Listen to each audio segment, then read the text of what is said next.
Егер сен өміріңе көп налый беретін болсаң, саған осы кітапты оқуға кеңес беремін. Бұл кітаптың аты «Думай как миллионер». Маған бұл кітапты бір бизнесвумен берген болатын. Мен бірге жұмыс істеген. Қазір ол кісіге өте көп рахметімді айтамын. Шыны керек, менің өзім өте көп недовольна болып жүретін адаммын. Көп нәрселер ұнамайды, көп нәрселер жасаған ұнамайды. Өмірімде ештеңе маған ұнамайтын. Бірақ осы кітапты оқығаннан кейін мен налый беруді қойдым.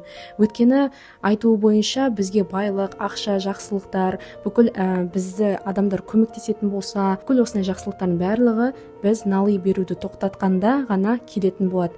Өйткені адам нені көп айтады, соны өміріне жинай береді. Тағы да айтатын нәрсе ол сөз. Яғни мысалы біз өзімізге жаман сөзді айта беретін болсақ, мысалы мен жаманмын, мен қолымнан түк келмейді, үнемі жаман нәрселер бола береді дейтін болсақ, біздің өмірімізде ол нәрсе кетпей қояды екен.